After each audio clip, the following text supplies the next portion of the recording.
All right, back to our top story now. New questions about how to deal with Iran after the rogue regime responds to oil sanctions by launching new war games and test-firing missiles it says can reach U.S. targets.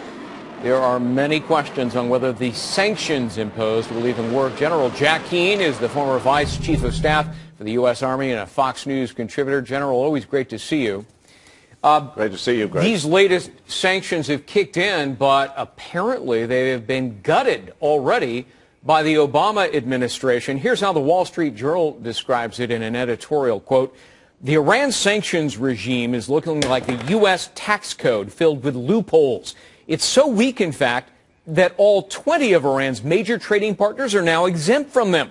We've arrived at a kind of voodoo version of sanctions, and in fact, General, India, China, Japan, they can all buy Iranian oil. Are these sanctions in name only, and in truth, they're feckless?"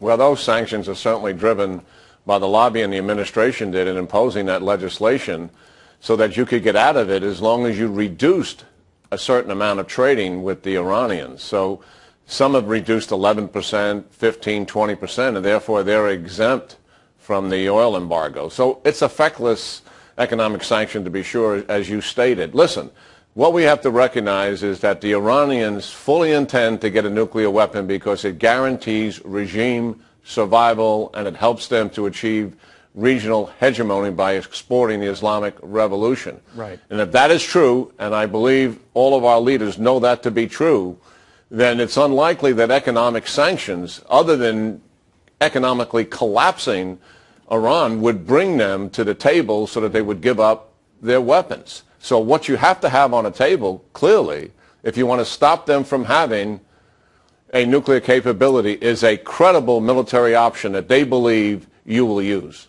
Well, the New York Times appears to be the beneficiary of another administration leak. This time our military forces are quietly moving significant forces into the Persian Gulf. Do you begin to wonder about the motivation of these leaks, General?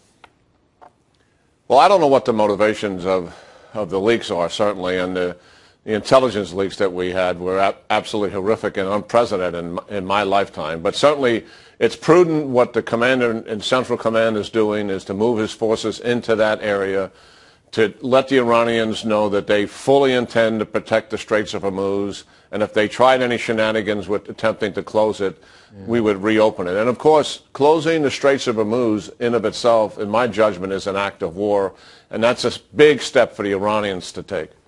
As you well know, the Revolutionary Guard test-fired some ballistic missiles yesterday, including a long-range variety that could hit U.S. bases in the region, not to mention Israel. What's your takeaway from their move?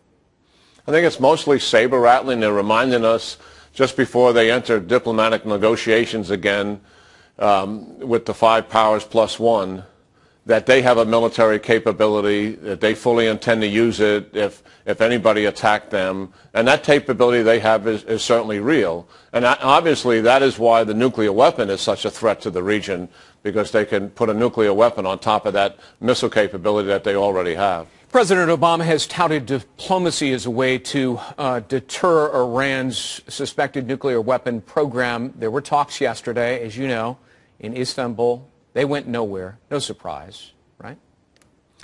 Well, this is the Iranian ploy for 20 years now. They're willing to talk, and it permits them to advance the program. The other thing is that they've watched the North Koreans and the United States plus other countries negotiate into a nuclear weapon capability in North Korea, and they're taking a page out of that chapter. We have to have both feet on the ground here.